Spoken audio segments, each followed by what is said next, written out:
Bismillah, walhamdulillah, wassalatu wassalamu ala rasulillah, wa ala alihi wa sahbihi wa man walahu amma ba'd. On commence donc aujourd'hui le cours numéro 7 dans la lecture de Al-Fusul min Sirat al-Rasul ou fi Sirat al-Rasul sallallahu alayhi wa sallam.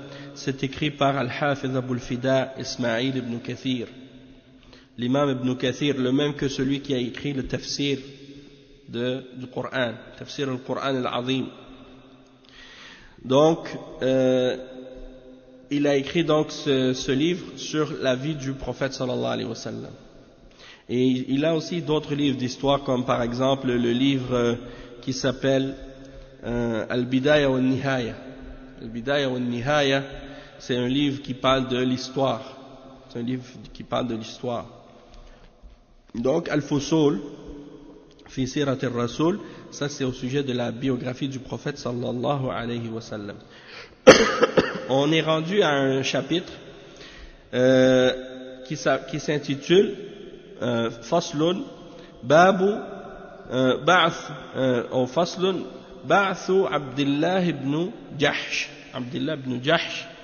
Et on appelle cette barakallahu fik, on appelle cette expédition ou cette expédition militaire dans laquelle le prophète sallallahu alayhi wa sallam a envoyé certains d'entre les sahaba, on l'appelle Sariyatu Nakhla.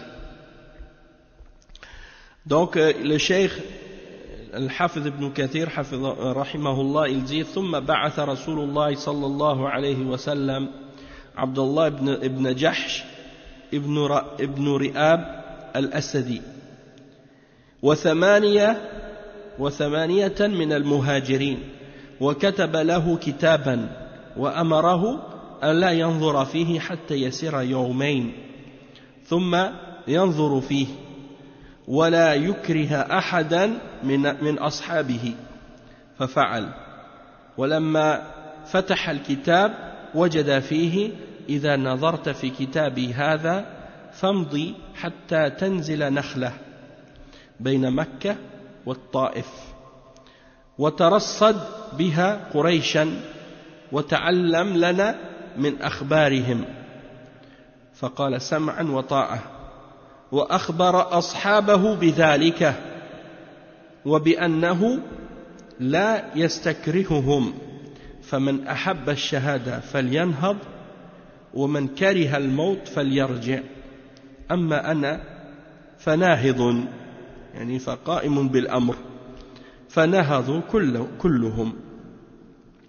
Donc il explique ici que, parce qu'on était en train d'expliquer dans les chapitres précédents toutes les différentes expéditions dans lesquelles les sahaba ont été envoyés dans les premières années de l'islam après la hijra, hein, et les expéditions également dans la deuxième année aussi. Et là on est arrivé donc à l'exemple, avant de parler de la bataille de Badr, il parle maintenant de cette expédition-là qui a eu lieu, certains disent dans la première année ou d'autres disent dans la deuxième. C'est lorsque le messager d'Allah sallallahu alayhi wa sallam a envoyé Abdullah ibn Jahsh radiyallahu anhu, il s'appelle Abdullah ibn Jahsh ibn Ri'ab al-Asadi. Il l'a envoyé avec 8 parmi les muhajirin, et il lui a donné une lettre. Il lui a donné une lettre avec lui, et il lui a dit de ne pas ouvrir cette lettre avant qu'il ait avancé pendant 2 jours. C'est-à-dire, il a dit, pars pendant 2 jours, tu vas avancer, continuer ton voyage. Quand ça va faire 2 jours que tu es parti, ouvre cette lettre. Et ça fait partie des méthodes que le prophète sallallahu alayhi wa sallam employait dans les batailles quand il partait, pour faire en sorte que ses ennemis ne sachent pas où est-ce qu'il s'en allait et qu'est-ce qu'il avait comme plan, hein?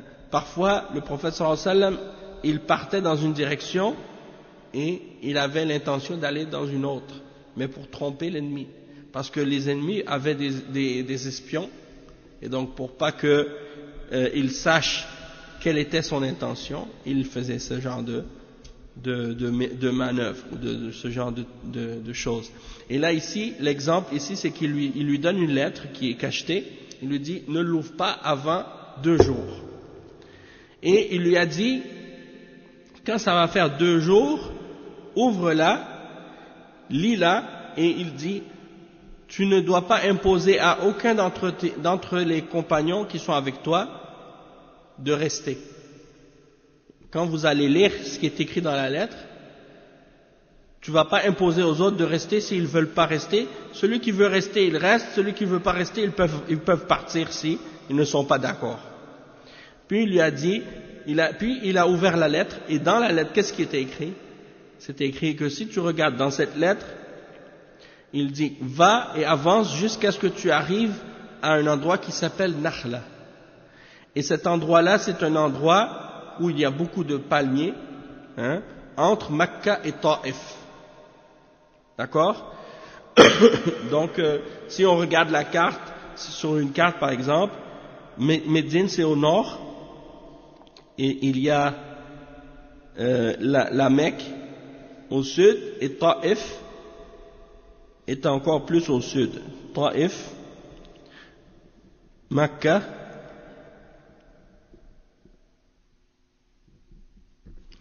d'accord? Donc ça ici en haut c'est Al-Madina, ici c'est Makka et en bas c'est Taif. Et Nakhla c'est dans une région entre Makka et Taif qui s'appelle Nakhla.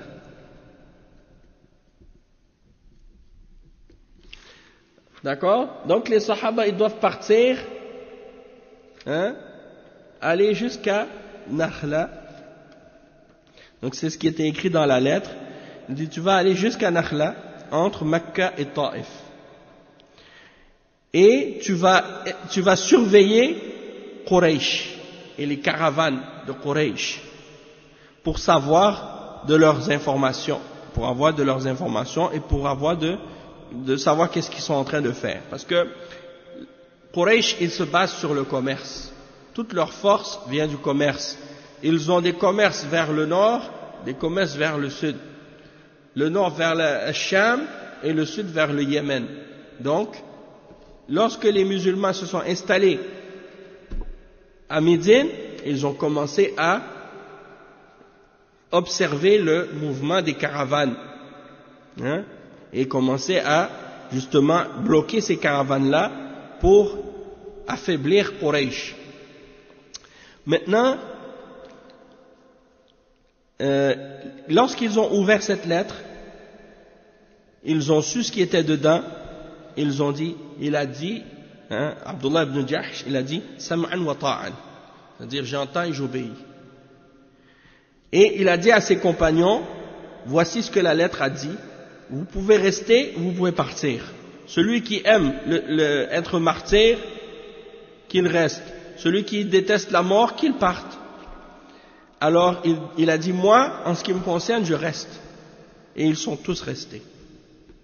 Alors l'imam Ibn Kathir, Cheikh Ibn Kathir, il dit, فلما كان في أثناء الطريق أضل سعد بن أبي وقاص وعتبة بن غزوان بعيرا لهما كان يتعاقبانه فتخلفا في طلبه وتقدم عبد الله بن جحش حتى نزل بنخلة فمرت به عير لقريش تحمل زبيبا وأدما وتجارة فيها عمرو ابن الحضرمي وعثمان ونوفل عثمان بن المغيرة ونوفل ابن عبد الله بن المغيرة. Donc c'est ça, Uthman ibn al-Mughira. Et Nawfil c'est Nawfil ibn al-Mughira. Donc Uthman et Nawfil, les deux sont les fils d'Abdullah ibn al-Mughira. Et il y avait également Al-Hakam ibn Kaysan, Mawla Bani al-Mughira. Donc c'est ceux qui étaient avec la caravane de Quraysh. Amr ibn al-Hadrami, Uthman et Nawfal ibn al-Mughira et Al-Hakam ibn Kaysan. Ces 4 qui étaient parmi les gens qui étaient dans la caravane. Ils transportent avec eux des raisins secs, hein, et des épices et des choses pour le commerce avec eux. Et quand ils sont donc il explique, le Hafiz ibn Kathir, il explique que en chemin, Sa'd ibn Abi Waqqas et Utbah ibn Ghazwan, ils ont perdu le chameau qu'ils utilisaient entre eux. Ils se relayaient l'un l'autre pour avancer. Et d'une certaine façon, je ne sais pas qu'est-ce qui est arrivé exactement, mais le chameau s'est enfui, ils l'ont perdu, donc ils sont partis pour aller le retrouver. Pendant ce temps-là, Abdullah ibn Jahsh a continué son chemin jusqu'à Nakhla.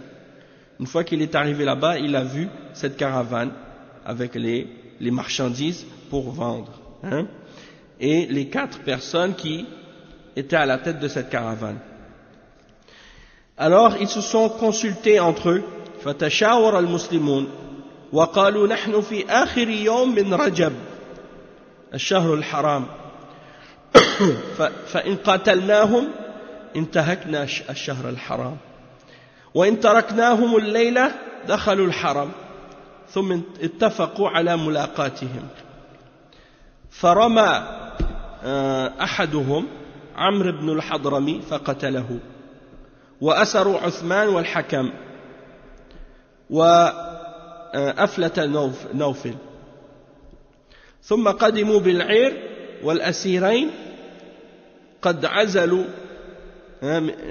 من ذلك الخمس فكانت أول غنيمة في الإسلام وأول خمس في الإسلام وأول قتيل في الإسلام وأول أسير في الإسلام إلا أن رسول الله صلى الله عليه وسلم أنكر عليهم ما فعلوه وقد كانوا رضي الله عنهم مجتهدين فيما صنعوا. Donc il dit que qu'est-ce qui est arrivé par la suite, c'est qu'ils se sont consultés entre eux, les musulmans qui étaient là à ce moment-là. Ils ont dit, mais qu'est-ce qu'on fait? Est-ce qu'on l'attaque cette caravane ou bien on la laisse passer? Le problème, c'est qu'ils sont dans les 4 mois sacrés, dans un des 4 mois sacrés, le mois de Rajab. Les 4 mois sacrés sont Dhul Qa'da, Dhul Hijjah, Muharram et Rajab. Ça, c'est les 4 mois sacrés.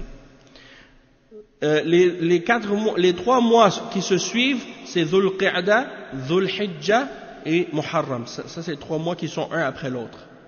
Mais Rajab, il est tout seul. Et eux, ils étaient dans le dernier jour de Rajab. Ils n'ont pas le droit de combattre dans ces mois-là. Et c'était le dernier jour. Ils ont dit, si on les attaque, et c'est le dernier jour de Rajab, on a brisé le mois sacré. On a contredit l'interdiction de combattre dans le mois sacré. Il dit, toutefois, si on les laisse partir cette nuit, ils vont avoir le temps de rentrer dans le haram à Mecca, et dans le haram, on peut pas les attaquer. On ne peut plus rien faire. Alors, ils se sont mis d'accord entre eux pour les attaquer avant qu'ils arrivent. Donc, même malgré que c'était le dernier jour de Rajab, ils leur ont dit, on va les attaquer quand même. Et un d'entre eux a lancé une flèche sur Amr ibn al-Hadrami, et il est mort. Et ils ont pris Uthman Ibn al-Mughira et Al-Hakam, et ils les ont pris prisonniers. Et l'autre, Nawfal Ibn al-Mughira, il s'est enfui. D'accord? Donc, qu'est-ce qu'ils ont fait? Ils sont retournés avec la caravane et avec les 2 prisonniers, et ils ont pris les butins de cette caravane, et ils l'ont distribué. Et il dit ça a été le premier butin dans l'islam, ça a été le premier khummus, c'est-à-dire le 5e, la part qui revient à Allah et son messager. Et le premier qatil, la première personne qui a été tuée, c'est-à-dire dans l'islam, c'est-à-dire la première personne que les sahaba ont tuée, ça s'est passé à cette occasion-là, parce qu'ils ont tué Amr ibn al-Hadrami, et c'était les premiers prisonniers qui ont été pris dans l'islam. Donc, ça c'est pour dire, c'était les premières choses là qui commençaient à avancer dans l'histoire de l'islam. Et le messager d'Allah sallallahu alayhi wa sallam, par contre, il a condamné ce qu'ils avaient fait. Il les a blâmés pour ça. Parce que c'était le mois de Rajab, donc il les a blâmés d'avoir fait ça. Et c'était pas pour ça qu'il les avait envoyés. Mais ils ont fait un ijtihad. Ils ont utilisé leur jugement, ils ont agi comme ils pensaient être le mieux. Ils ont fait ce qu'ils pensaient être le mieux. Et donc ils se sont trompés. Mais, c'est-à-dire ils ont essayé de faire ce qu'il y avait de mieux selon la situation. Le prophète sallallahu alayhi wa sallam n'était pas avec eux. Et ils avaient peu de temps pour réfléchir à savoir comment ils doivent agir. Et dans des situations comme ça où parfois tu es dans un contexte où tu ne sais pas exactement est-ce que tu dois faire quelque chose ou non, dans des situations comme ça, les musulmans ils essaient de se baser sur ce qu'ils ont comme connaissance, puis ils prennent une décision et ils agissent. Parfois ils ont fait un bon jugement, parfois ils se trompent. Ça peut arriver. Et s'ils se trompent, ils sont excusés du moment qu'ils agissaient avec science. C'est-à-dire qu'ils ont fait leur possible pour arriver à la vérité, mais ils se sont trompés, ils ne seront pas punis pour ça.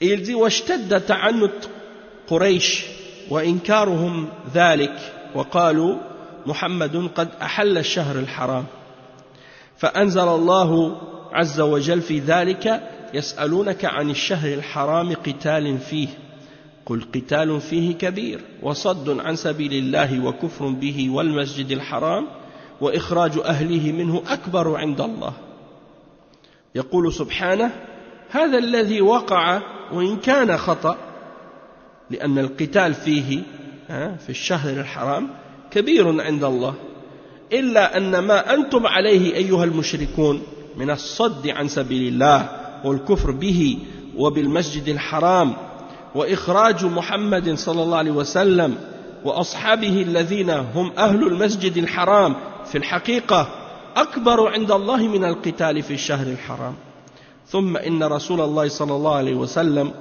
قبل الخمس من تلك الغنيمة وأخذ الفداء من ذينك الأسيرين. Donc le cheikh il dit que les kuffars ont beaucoup attaqué les musulmans à cause de ça. Ils ont critiqué beaucoup les musulmans en disant Muhammad il a brisé il a comment je pourrais dire, c'est quoi c'est comme s'il n'a pas respecté le mois sacré. C'est comme s'il n'a pas respecté l'aspect sacré de ce mois-là. Il a attaqué pendant ce mois. Alors, Allah subhanahu wa ta'ala, il a fait descendre les versets 217 et 218 dans Surat Al-Baqarah pour répondre aux mushrikins.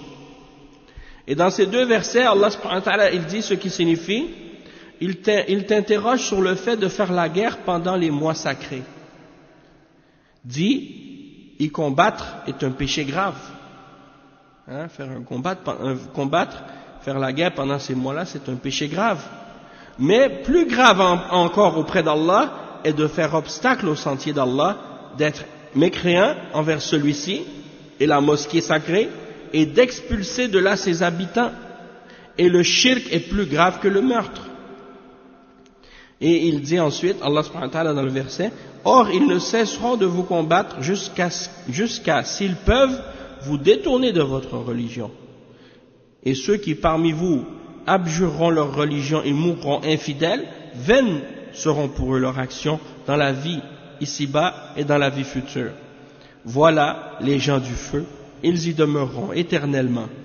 Certes, ceux qui ont cru, émigré et lutté dans le sentier d'Allah, ceux-là espèrent la miséricorde d'Allah, et Allah est pardonneur et miséricordieux.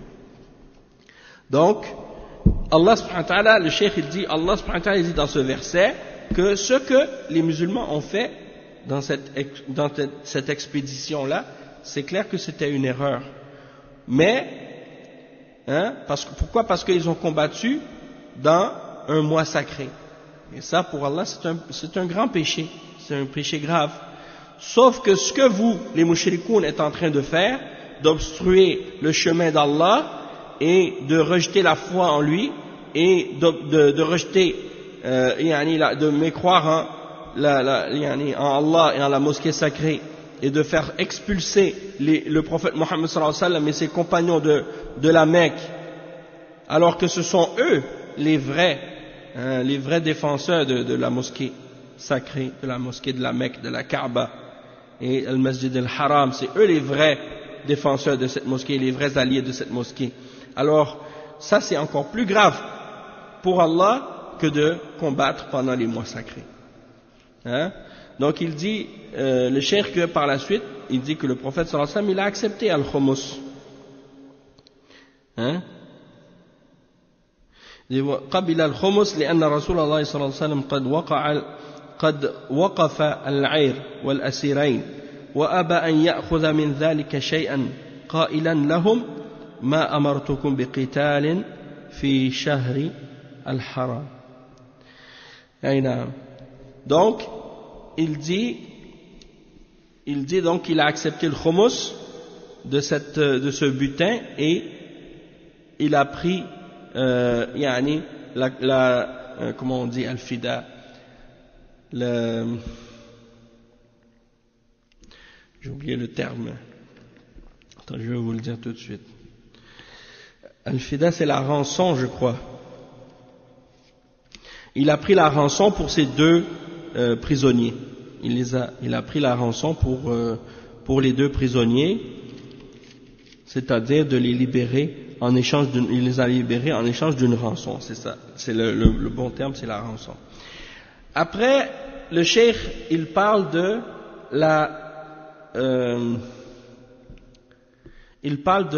du changement de la qibla. Il parle du changement de la qibla. Tahwil al-qibla wa fard as-sawm. Il dit, وفي شعبان في هذه السنة حولت القبلة من بيت المقدس إلى الكعبة وذلك على رأس 16 شهرا من مقدمه المدينة وقيل 17 شهرا وهما في الصحيحين وكان أول من صلى إليها أبو سعيد ابن المعلى صاحب له كما رواه النسائي وذلك أن سمعنا رسول الله صلى الله عليه وسلم يخطب الناس ويتلو عليهم تحويل القبلة فقلت لصاحبي تعال نصلي ركعتين فنكون أول من صلى إليها فتوارينا وصلينا إليها ثم نزل رسول الله صلى الله عليه وسلم فصلى بالناس الظهر يومئذ وفرض صوم رمضان وفرضت لأجله زكاة الفطر قبيله بيوم في السنة الثانية. Donc ici il explique que dans le mois de Sha'ban de cette année-là, la Qibla a été changée de Bayt al-Maqdis jusqu'à la Kaaba. Les gens priaient vers le nord à Médine. Les gens priaient vers le nord. D'accord? Ça c'est Bayt al-Maqdis, c'est au nord, en Palestine. Al-Madina, c'est ici. Donc les musulmans priaient vers le nord pendant 16 mois. Et d'autres disent pendant 17 mois quand ils étaient à Médine. Quand ils étaient à Mecca, auparavant, les musulmans priaient vers le nord aussi, sauf qu'ils se mettaient devant la Kaaba, ils se mettaient au sud de la Kaaba, puis ils priaient vers le nord. Donc, ils priaient vers Bayt al-Maqdis, mais devant la Kaaba, en étant au sud de la Kaaba. Quand ils sont partis à Médine, ils ont prié vers le nord. Puis, Allah subhanahu wa ta'ala a ordonné aux musulmans de prier vers la Kaaba, vers la Mecque. Donc, ils se sont tournés, ils ont tourné 180 degrés, et au lieu de prier vers le nord, ils ont commencé à prier vers le sud. En étant sur Médine. Naam. Et donc, le prophète sallallahu alayhi wa sallam, c'est comme c'est mentionné dans An-Nasa'i, que les premiers qui ont prié vers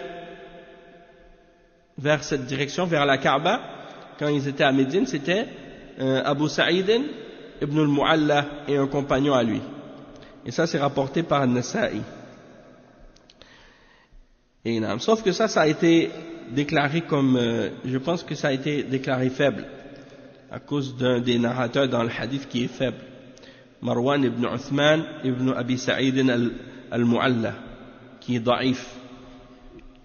Mais il mentionne que, dans le hadith, ils disent qu'il a entendu le messager d'Allah sallallahu alayhi wa sallam qui faisait la khutbah et qui mentionnait les versets qui parlent du changement de la qibla.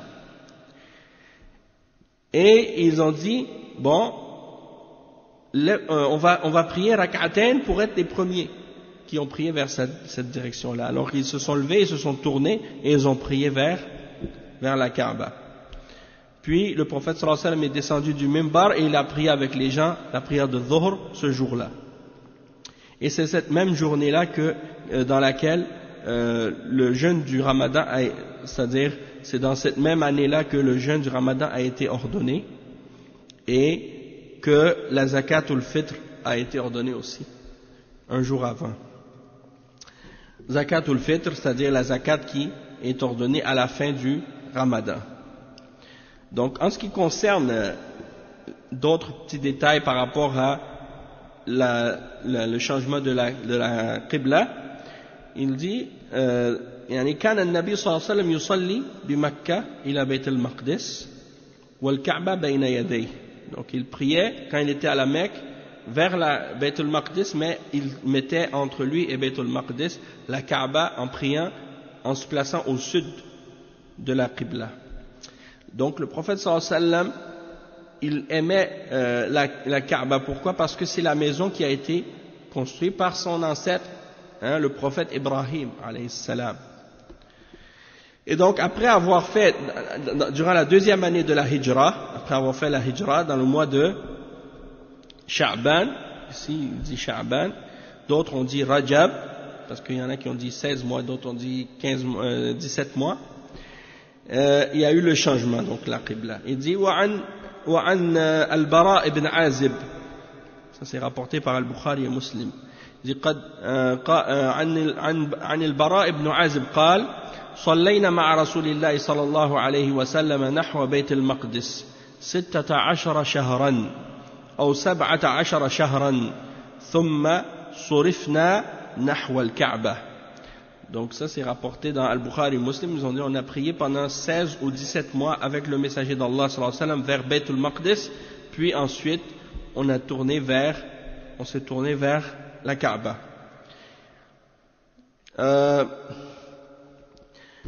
Donc souvent on entend parler de une mosquée à Médine qui s'appelle la mosquée de Qiblatain, Masjid al-Qiblatain. Et Qiblatain, ça veut dire la mosquée qui a deux Qibla. Et il y a une histoire qui est rapportée à ce sujet-là, que les gens étaient en train de faire la prière, puis qu'ils se sont tournés pendant la prière 80 degrés avec l'imam, puis parce que quelqu'un est venu leur donner l'information que la Qibla avait été changée. Donc pendant la prière, ils ont fait une manœuvre comme ça, ils se sont tournés 180 degrés, ils ont prié vers la Kaaba. Et comme plusieurs d'entre les mashayikh ont expliqué que il n'y a pas une mosquée seulement qui peut s'appeler, qui mérite de s'appeler Qiblatain. Pourquoi? Parce qu'il y a plusieurs mosquées qui ont justement à Médine prié à deux qibla. La mosquée, même la mosquée du prophète sallallahu alayhi wa sallam, il y a eu deux qibla dedans. Qibla au début ils priaient vers le nord, après ils ont prié vers le sud. Donc cette mosquée-là, on pourrait aussi dans ce cas-là l'appeler Qiblatain. Donc la mosquée aujourd'hui qu'on appelle Qiblatain, elle n'a pas rien de particulier en réalité. Et ça ne fait pas partie des mosquées que les musulmans doivent aller visiter quand ils vont à Médine. Parfois, si tu vas là-bas, il y a des chauffeurs de voitures qui amènent les gens faire des tours pour visiter des endroits à Médine et ils les amènent à Qiblatain. À cet endroit-là, ils disent ça c'est Qiblatain. Il n'y a pas un mérite particulier d'aller visiter Masjid Qiblatain. D'accord? ليس لهذا المسجد فضل معين. يعني هذا مسجد مثل المساجد الأخرى. Et يعني aussi des endroits qui sont recommandés de visiter à Médine, c'est la mosquée du prophète sallallahu alayhi wa sallam, Masjid Quba, parce que le prophète sallallahu alayhi wa sallam il allait chaque samedi faire rak'atayn là-bas, puis il revenait, et il a dit que celui qui le fait, il a la récompense comme s'il avait fait une umrah. Ça c'est le mérite d'aller faire rak'atayn à Masjid Quba. Et il y a aussi Shuhada Uhud, d'aller faire les du'as pour les martyrs de Shuhada Uhud. Et c'est tout. Il n'y a pas d'autres endroits qui sont méritoires ou dans lesquels il y a un mérite particulier d'aller visiter. Ça c'est dans les alentours, autour de la mosquée du prophète sallallahu alayhi wa sallam. C'est des distances, mais c'est pas très loin. Yani. Et ensuite donc, qu'est-ce qu'il dit ensuite? وعن ابن عباس رضي الله عنه كان رسول الله صلى الله عليه وسلم يصلي وهو بمكة نحو بيت المقدس. Donc ça on l'a déjà dit. فلما هاجر النبي صلى الله عليه وسلم إلى المدينة لم يمكنه الجمع بين القبلتين فكان يكثر من الدعاء ويرفع يديه وطرفه إلى السماء سائلا الله أن يوجهه إلى الكعبة فأنزل الله تعالى قد نرى تقلب وجهك في السماء فلنولينك قبلة ترضاها فول وجهك شطر المسجد الحرام وحيثما كنتم فولوا وجوهكم شطره. Donc quand le prophète sallallahu alayhi wa sallam est arrivé à Médine, il ne pouvait plus rassembler les deux qiblas ensemble comme il le faisait à la Mecque. Donc il était obligé il se tournait vers le nord. Mais il invoquait Allah et il demandait à Allah dans son doua de lui accorder de se tourner vers la Kaaba comme direction pour la prière. Et c'est à ce moment que Allah subhanahu wa ta'ala a descendu et a révélé le verset 144 dans Surat Al-Baqarah, dans lequel Allah subhanahu wa ta'ala il dit justement à ce sujet-là certes, nous te voyons tourner le visage en tous les sens dans le ciel. Nous te faisons donc orienter vers une direction qui te plaît. Tourne donc ton visage vers la mosquée sacrée. Où que vous soyez, tournez-y vos visages. Certes, ceux à qui le livre a été donné savent bien que c'est la vérité qui est venue de leur Seigneur et Allah n'est pas inattentif à ce qu'ils font. Donc, ça c'est l'exemple de ce qui est mentionné dans le Coran à ce sujet-là. فتوجه صلى الله عليه وسلم نحو الكعبة وكانت أول صلاة صلاها في مسجده وهي صلاة ici il dit صلاة العصر dans l'autre il dit صلاة الظهر. Des fois il y a des divergences comme ça entre les rapports, différents rapports. Mais qu'est-ce qui est rapporté dans Al-Bukhari? C'est Salat al-Asr. Donc il dit, وعن البراء ibn Azib, on l'a lu ça, il dit, أن النبي صلى الله عليه وسلم أول ما قدم المدينة نزل على أجداده أو قال أخواله من الأنصار وأنه صلى قبل بيت المقدس 16 شهرا أو 17 شهرا وكان يعجبه أن تكون قبلته قبل البيت وأنه صلى أول صلاة صلاها صلاة العصر. Donc ici il mentionne que la première prière qu'il a priée c'était صلاة العصر. ووصل خبر تحويل القبلة إلى أهل قباء في صلاة الفجر من اليوم الثاني لأنهم كانوا خارج المدينة فاستداروا إلى جهة الكعبة. Donc les gens de Quba aussi, quand ils ont entendu la nouvelle le lendemain matin pour la prière de Fajr, parce que c'est quand même c'est une distance, hein, c'est pas directement là où la mosquée du prophète sallallahu alayhi wa sallam elle est, c'est un peu plus loin. Donc le lendemain pour la prière de Fajr, ils ont appris la nouvelle du changement de la Qibla, ils se sont tournés pendant la prière vers la Kaaba. Il dit وعن عبد الله بن عمر قال بين الناس بقباء في صلاة الصبح إذ جاءهم آت فقال إن رسول الله صلى الله عليه وسلم قد أنزل عليه الليلة قرآن وقد أمر أن يستقبل الكعبة فاستقبلوها وكانت وجوههم إلى الشام فاستداروا إلى الكعبة متفق عليه. Donc il dit, c'est rapporté par Al-Bukhari et Muslim selon Abdullah ibn Umar radiyallahu anhuma que les gens, il dit, ils étaient à Quba en train de prier salat al-subh, la prière du matin, de l'aube, et un homme est venu et il leur a dit, le messager d'Allah a reçu la révélation cette nuit d'un verset dans le Coran dans lequel on lui ordonne de se tourner vers la Kaaba. Alors tournez-vous vers la Kaaba. Et les gens étaient tournés vers le nord, vers la Syrie, vers la Palestine. Et ils se sont tournés 180 degrés pendant la prière et ils ont prié vers la Kaaba. Ils n'ont pas attendu. On voit comment les Sahaba étaient rapides à mettre en exécution les ordres d'Allah subhanahu wa ta'ala. Aussitôt qu'une nouvelle ou quelque chose leur parvenait de la religion d'Allah, ils voulaient tout de suite le mettre en application. Ils n'attendaient pas. وكانت بداية تحويل القبلة. Donc ça c'était le début du changement de la Qibla.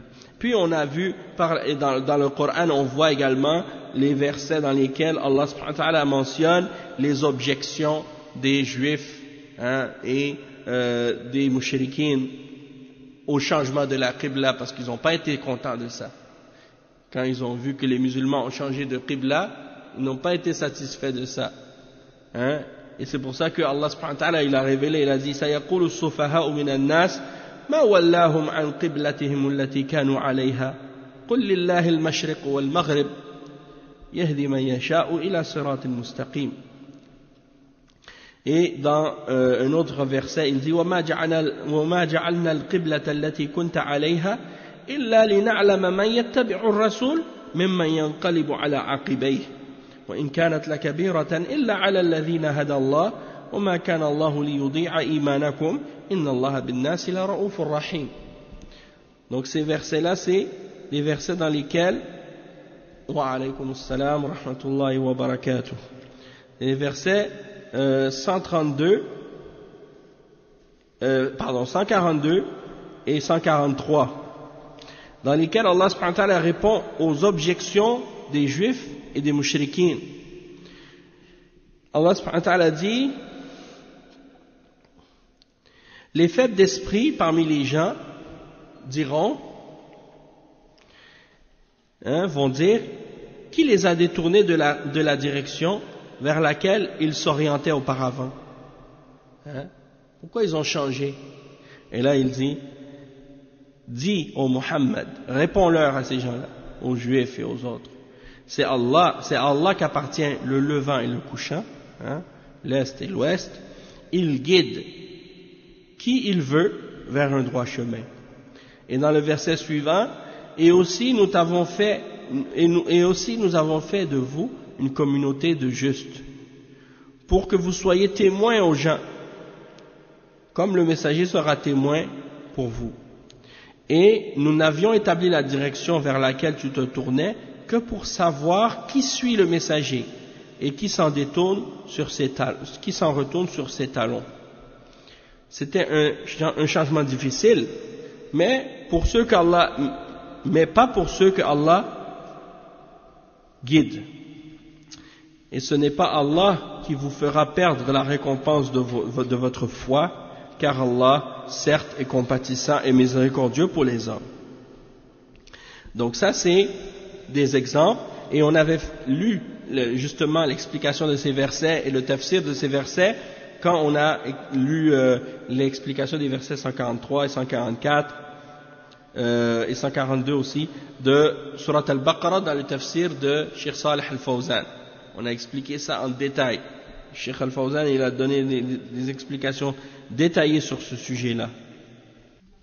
Parce qu'au début, quand les musulmans sont arrivés à Médine, les juifs ont vu les musulmans prier vers Bayt al-Maqdis. Alors ils étaient contents, ils ont dit ils prient vers la même direction que nous, hein? Donc ils ont pris ça comme si ils ont pris ça comme quelque chose de bien. Ils ont dit il est sur la même direction que nous, il veut suivre notre direction.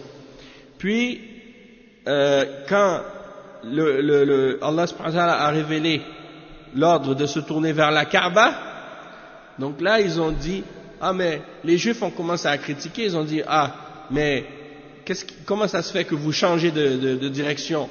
Votre religion elle change, comme s'ils veulent se moquer. Ils disent votre religion elle change tout le temps, elle est pas stable, hein? Il y a toujours des choses qui changent à chaque fois.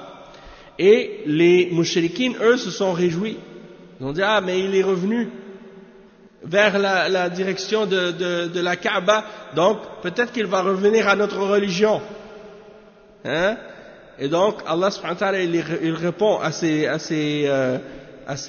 critiques et à ces paroles-là, et il explique en fait que non, hein, c'est pas l'important de se tourner vers l'est ou l'ouest, l'important c'est de se tourner vers l'ordre d'Allah et d'obéir à Allah, c'est ça l'important. C'est pas que tu te tournes vers le nord ou le sud ou l'est ou l'ouest. L'important c'est que tu es sur la vérité et que tu te tournes vers là où Allah t'ordonne. Hein? Et en même temps, il répond aux mushrikines en disant non, cette Kaaba, cette Qibla, ça c'était bâti par Ibrahim alayhi salam pour établir le tawhid et l'unicité d'Allah, pas pour le shirk. Hein? La Kaaba, elle n'a pas été construite pour l'adoration des idoles. Quand Ibrahim alayhi salam, quand il l'a construite, il n'y avait pas d'idole autour. Au contraire, il l'a établi pour adorer Allah seul, hein, et pour combattre le shirk. Donc ça, c'est un résumé de ça. En ce qui concerne la législation du jeûne, il faut savoir une chose, c'est que le jeûne, il a été révélé et ordonné en trois étapes. La première étape, c'était que le jeûne était volontaire. Celui qui veut le faire, il peut le faire. Celui qui ne veut pas le faire, il ne le fait pas. Et ça, c'est comme c'est mentionné dans le verset 184 dans Surat al-Baqarah, وَعَلَى الَّذِينَ يُطِيقُونَهُ فِدْيَةٌ طَعَامُ مِسْكِينٍ. Celui qui ne voulait pas jeûner pouvait nourrir un pauvre à la place. C'était pas obligatoire au début. Puis, il y a des hadiths mentionnés à ce sujet-là. كنا في رمضان على عهد رسول الله صلى الله عليه وسلم من شاء صام ومن شاء أفطر فافتدى بطعام مسكين حتى أنزلت هذه الآية فمن شهد منكم الشهر فليصمه أخرجه مسلم. Donc c'est rapporté selon Salama ibn al-Akwa qu'il dit au début nous étions dans le Ramadan à l'époque du messager d'Allah sallallahu alayhi wa sallam. Celui qui voulait, il jeûnait, et celui qui ne voulait pas, il pouvait manger, et il nourrissait des pauvres, hein, à la place. Jusqu'à ce que Allah fasse descendre le verset, plus tard qui dit, le verset qui est juste à la suite, le verset 185 qui dit, فَمَنْ شَهِدَ مِنْكُمُ الشَّهْرَ فَلْيَصُمْهُ. celui d'entre vous qui est présent dans le mois de Ramadan alors qu'il le jeûne. Et la deuxième étape du Ramadan, هي صيامه وجوبا ولكن إذا أفطر أحدهم حل له الأكل والشرب والجماع إلى صلاة العشاء أو ينام قبل ذلك فمتى نام أو صلى العشاء حرم عليه الطعام والشراب والجماع إلى الليلة المقبلة فوجد في ذلك وجد من ذلك مشقة كبيرة بطول مدة الصيام. La deuxième étape du Ramadan, c'était que le musulman, il devait jeûner à partir de Salatul Isha. À partir de Isha, tu manges plus, tu bois plus, et tu n'as plus le droit d'avoir des rapports avec ta femme jusqu'au Maghrib. Après le Maghrib, tu peux manger, tu peux boire, tu peux avoir des rapports avec ta femme jusqu'au Isha seulement. Puis après l'Isha, tu ne peux plus manger, tu ne peux plus boire jusqu'au Maghrib encore. Donc c'était très long. La période de jeûne était très longue. Alors, c'est là que par la suite, c'est là qu'est venue la troisième étape dans le Ramadan, c'est-à-dire que Allah a permis de manger, de boire et d'avoir des rapports intimes avec notre épouse après le coucher de soleil jusqu'à l'aube. Et donc la période du jeûne a été raccourcie. Au lieu d'être du Isha au Maghrib, c'était de l'aube au Maghrib. Et le reste de la nuit, on pouvait ne pas jeûner. Et ça, c'est mentionné dans le verset 187, dans lequel Allah subhanahu wa ta'ala dit أُحِلَّ لَكُمْ لَيْلَةَ الصِّيَامِ الرَّفَثُ إِلَى نِسَائِكُمْ هُنَّ لِبَاسٌ لَكُمْ وَأَنْتُمْ لِبَاسٌ لَهُنَّ إِلَى آخِرِهِ. Donc, ça, on l'a expliqué dans le cours de tafsir. Les 3 derniers cours, même les 4 derniers cours, c'était au sujet de ce verset-là. Donc, c'est-à-dire, on vous a permis, pendant les nuits du jeûne, d'avoir des rapports avec vos épouses. Au début, c'était pas permis pendant la nuit. Après l'Isha, c'était pas permis, et ça a été permis par la suite. Donc, ça, c'est les étapes par lesquelles le Ramadan est passé. 3 étapes. L'étape où on avait le choix de le faire ou de ne pas le faire. La deuxième étape, c'est que c'était obligatoire du Isha jusqu'au Maghrib. Et la troisième étape, de l'aube jusqu'au Maghrib. Ça, c'est les 3 étapes. Naam. Donc ça a été dans la deuxième année de la Hijra, après la Hijra. Et ça nous indique une chose importante aussi, c'est que toutes ces obligations-là qui ont été légiférées par la suite, elles sont venues après la Hijra. Ça veut dire que pendant 10 ans, même les 2 premières années, il n'y avait pas d'autres obligations dans l'islam excepté le tawhid, la ilaha illallah. Et que pendant 10 ans à la Mecque, le prophète sallallahu alayhi wa sallam s'est concentré uniquement sur la ilaha illallah et sur le tawhid et l'enseignement du tawhid. Donc ça, c'est ce qui nous montre l'importance du tawhid dans l'islam et que c'est la base de la da'wah. On va s'arrêter ici pour aujourd'hui, puis la semaine prochaine, Inch'Allah, on va commencer l'explication à propos de la bataille de Badr. Non. Les 4 mois sacrés, c'est le mois de Rajab, de Dhul Qa'da, Dhul Hijjah et Muharram. Pendant ces 4 mois, on est interdit de combattre. C'est des mois sacrés. Il ne peut pas y avoir de combat pendant ces mois-là. D'accord? Subhanakallahumma bihamdika ashhadu an la ilaha illa ant astaghfiruka wa atubu ilayk wa sallallahu wa sallam ala nabiyyina Muhammad wa ala alihi wa sahbihi ajma'in.